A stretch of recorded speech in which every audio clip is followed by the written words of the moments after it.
Hello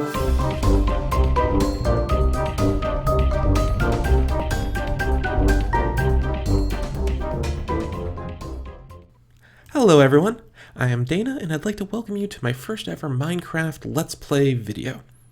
Today, I would like to show you what I have done previously in Minecraft as a way of kicking off what will hopefully be a new ongoing Let's Play series in Minecraft.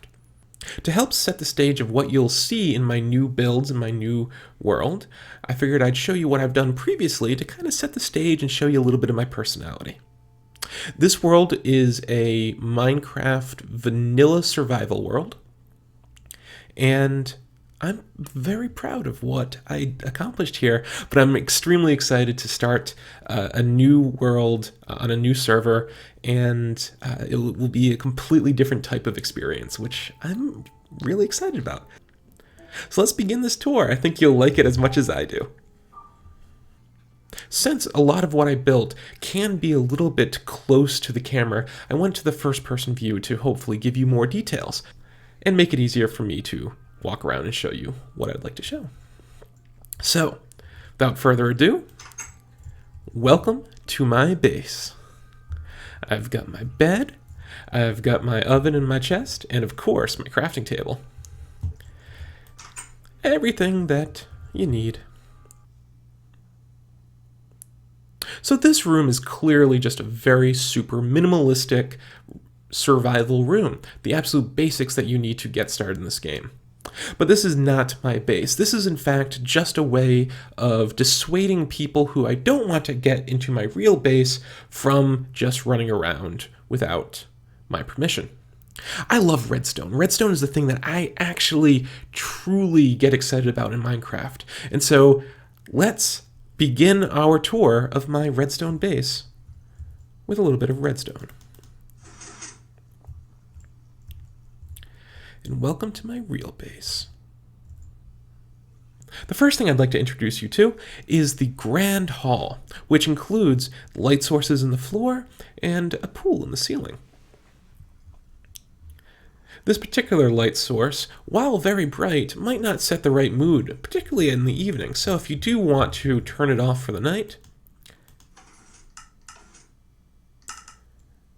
we can shut off the main sources of light, including lava, leaving just a little bit left to keep an ambient illumination of the water.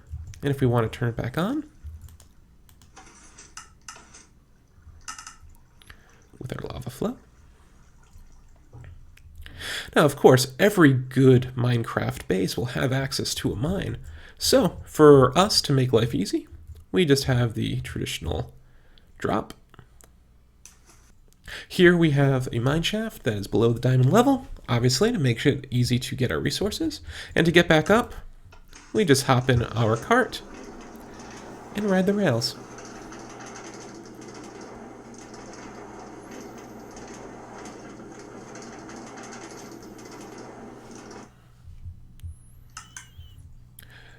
The cart gets broken, sent back down, so we have an unlimited trip back up. And gives me the ability to quickly capture a ton of resources, which I can use to do things like build this base. Now, when you have a ton of resources, it does get a little bit cumbersome as to where you want to put them, which is why we have built a sorting system here. The sorting system did come from a design that I found on YouTube. In fact, many of the designs that you'll see built here in my base came from Minecraft tutorials, and is one of the things that has made it easier for me to get into Minecraft, and one of the things that I hope perhaps I'll be able to help some other people get into Minecraft with.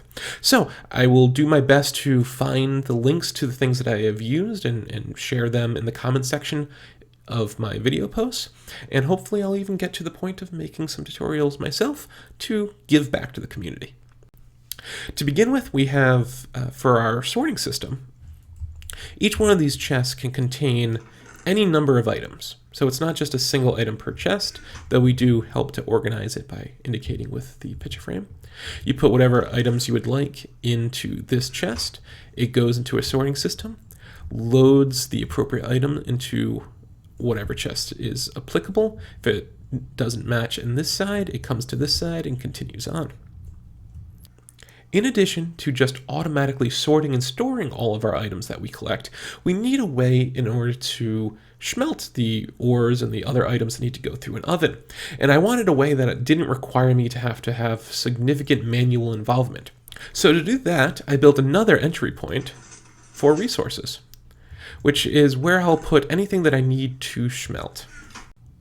The items that I put into this chest will go through a super smelter, which will then have its output pushed back into our item sorting system and stored in the appropriate chest. I like hiding that chest because it helps to just keep with the design of this room and keep it nice and clean.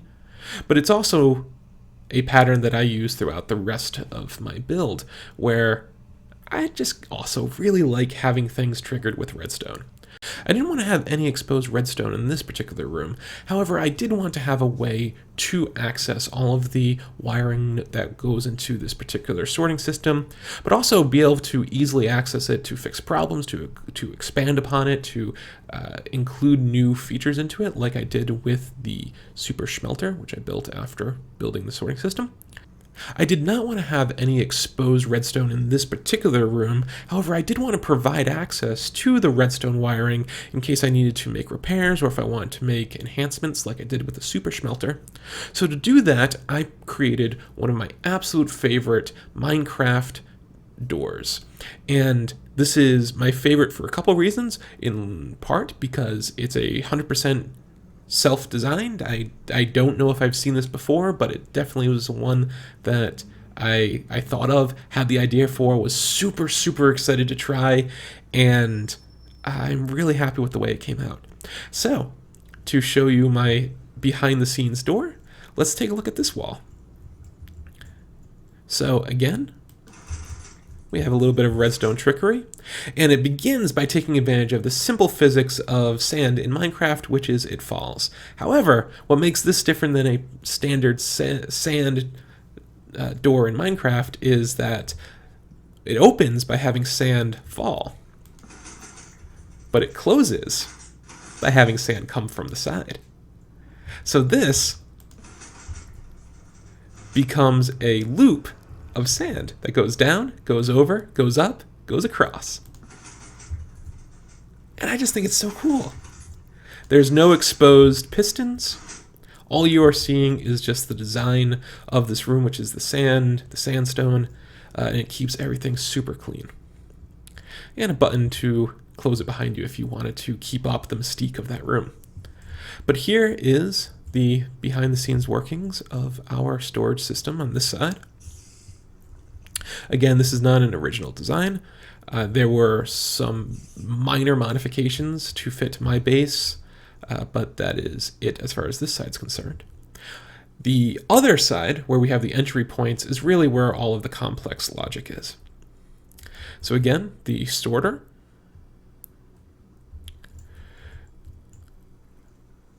And our super smelter with the entrance point that's hidden. So when resources come in for sorting, they go through this system. When they come in through the smelter, they first go down this side,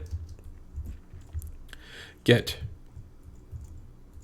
brought over to our super smelter oven, which has the resources come in, the coal come in from the side, the output come over through this line into an item elevator, which will bring it back into our sorter.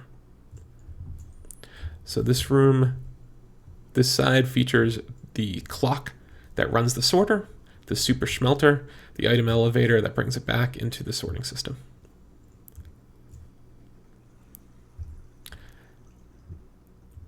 And this is so useful.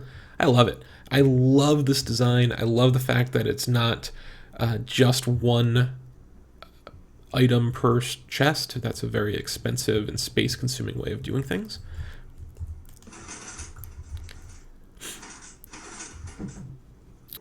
One of the things that I needed to have in my base if nothing else, just for convenience, was a place to test and refine my redstone that didn't require me to just fully leave the game and come back in.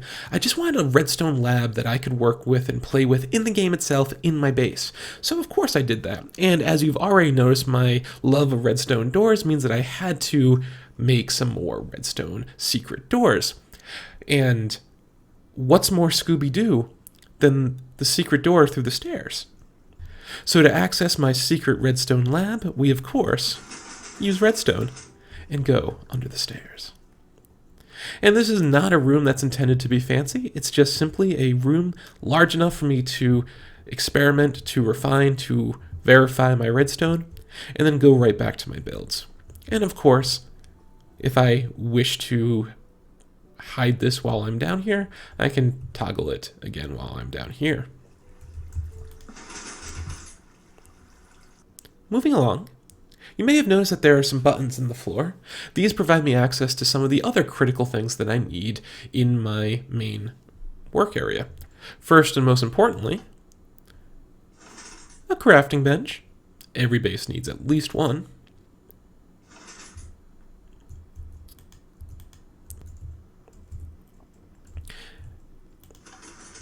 An infinite water supply, used for filling buckets.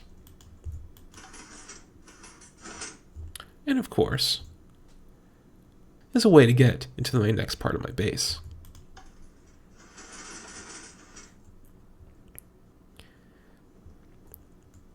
Here we get to my crafting room with my lava chandelier. Even my enchanting table uses redstone. Here I have very finite control over which bookshelves are actively contributing to the level of enchantments that are available in the enchanting table. I can use these levers to toggle which bookshelves are close enough to be contributing and which ones are not. From here, if I can do things like, if I don't like the 30th level enchantment on a particular items, I can move some bookshelves around, see what it's like at level 28 or 29, and really just kind of ensure that what I am enchanting is getting the biggest bang for the buck. Because sometimes the level 30 enchantment, it's just not that good, and there's no reason to waste your item on it if a level 28 or 25 will be better. And so my crafting room is very practically built to be fun and functional. And so that's my crafting room. And I love this design. I love this flexibility of enchanting, and I will certainly do something similar to this in the future. Moving along, we're now getting deeper into my base to some of the more core Minecraft necessities. For instance, a gigantic room from which to fall. So this room, this massive, beautiful, fun room, is designed to serve a very particular function, which is, let me chop wood safely. Specifically, let me chop some really crazy big trees safely.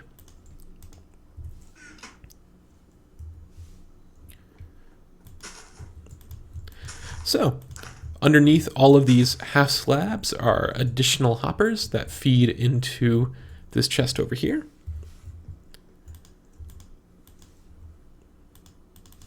By bone mealing the trees that can grow crazy, we get this massive indoor tree growth. We can just climb to the top.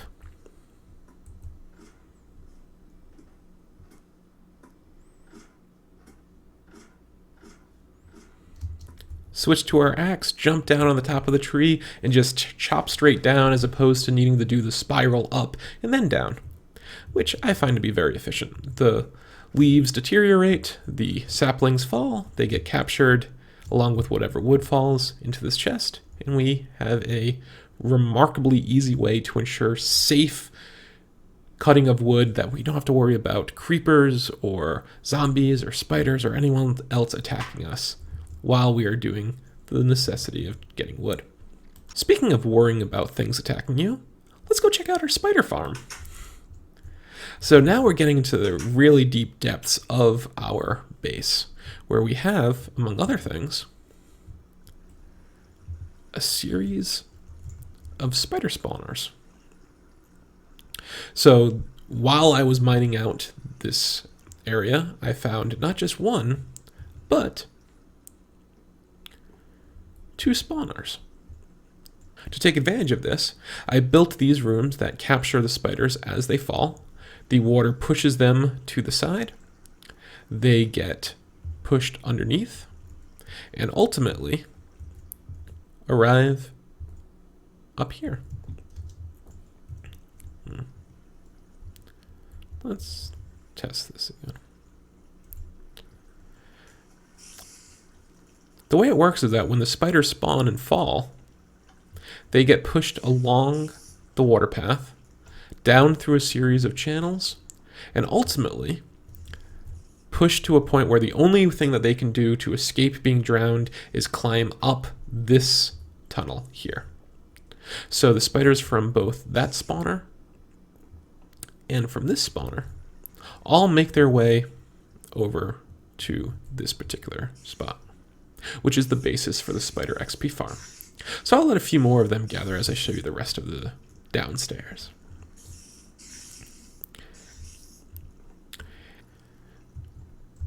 First, on this side, we have a couple of farms that are producing pumpkins and watermelons. Pumpkins, as you may have noticed, are a major component to many of my builds because I just love the jack-o'-lantern's illumination. I like the fact that it's a block. I like that it's sort of subtly hidden. I like the fact that it's a sort of subtle view as opposed to the candles, and I love the fact that it's a renewable resource that I just simply have access to, unlike things like glowstone. So one of my first priorities in starting a new Minecraft game is getting a pumpkin farm going. This is actually the second pumpkin farm that I built on this server, and this time I also made it so that way it could accommodate watermelon. Let's take a look at how this works.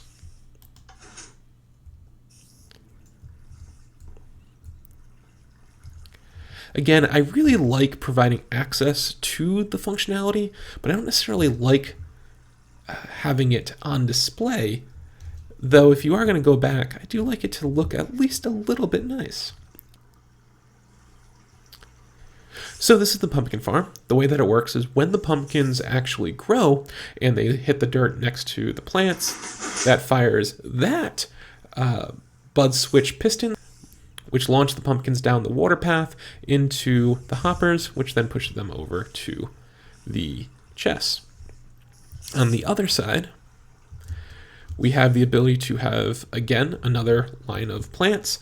Originally, this was all watermelon, but the watermelon end up filling the chest 4 times as fast because they get stored as pieces of watermelon as opposed to the whole ones.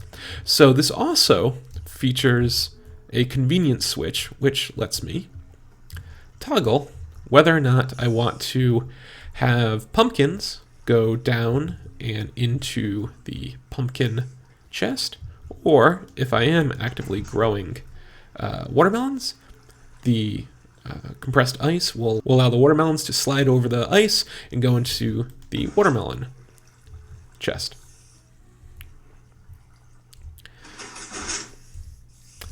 And it's a really, really efficient system. I mean, I use pumpkins like crazy in my builds, and I still have a ton just sitting here. Again, watermelons, they just fill up like crazy, and I don't use them as often, but not a bad thing to have. Opposite my watermelon and pumpkin farm is my cactus and reed farm. Here, though, we have a slightly more complicated entry system.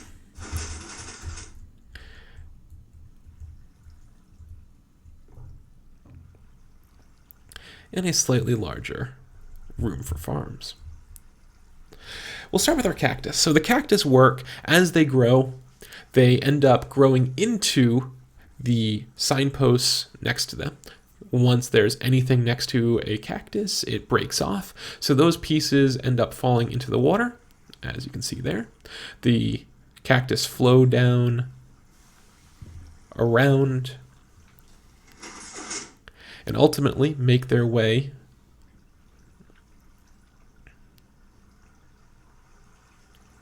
to our item elevator.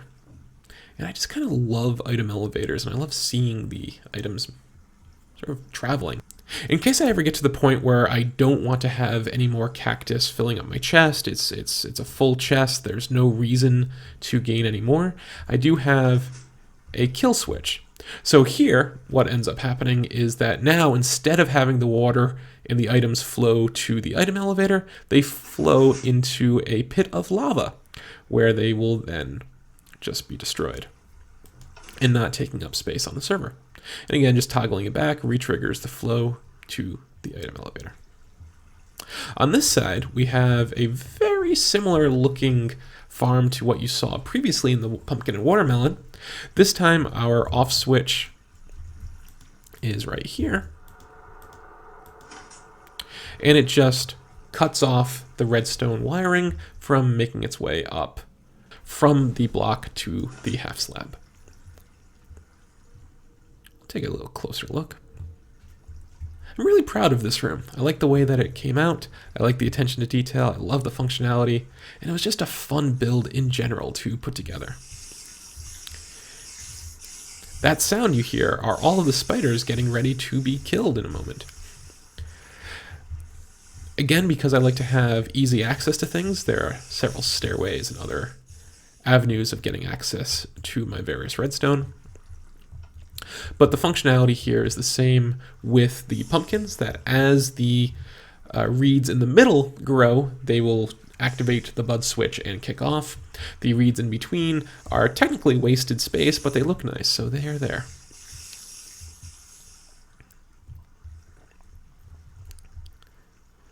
The reeds in the cactus exist as farms in part because they are farms, and I like having farms. I basically like making things automated in Minecraft, and this includes gaining health. So you can start to see the amount of spiders that are already here. Since you only get experience when you physically kill the creature, we can't just use redstone to do all of the work for us, but we can use redstone to do most of the work for us. And from there, we can do one more thing to help us be lazy and efficient in our ability to do things like get experience. So let me show you the last part of my base, which I'll take advantage of a quick way of getting upstairs, which is the slime block launcher. So here we have my potion room. Of course, this room, like every other room in my base, does use redstone in some way. Here, specifically, we're using it in order to brew our potions. Behind the scenes, we have access to an automated brewing stand, which allows us to put in a series of components that follow a specific sequence that ultimately produce whatever output we would like. In this case, our splash damage potion. Now, since nether wart is a required ingredient for potion brewing, we do have a little bit of a nether wart farm below us, which we can use to get whatever we need. But first, we have to finish our XP farming. First thing we'll do is flip this lever, which pushes a block underneath all of these spiders to prevent them from falling and from anyone else to make it up. Next, we'll push this button, which starts the process of suffocating all of the spiders, causing them most of the damage that we need in order to kill them. Finally, we throw a splash potion at them and get all of the XP from them, as well as a bunch of resources. When we're done, we flip the lever, the shaft opens up again, all of the items that were in the bottom make their way to these chests down here. And we have all of the spider eyes and string that we could ever possibly need, along with an extremely easy way of getting the experience that we need in order to do our enchanting. So you just go AFK for a little while, get your XP farm running, load up your spiders, kill them, come back up here, enchant away, and continue doing whatever it is that you were doing. Now that is currently all that is in the base itself. This is obviously not everything that was created in the world, but hopefully it does give you a sense of what it is that I like to do in Minecraft. Thank you for coming along with me on the tour of my old base. I hope you enjoyed it, and I hope you'll join me on my new Minecraft Let's Play video series. I'm excited about it, and I hope you are too. Until then, have fun!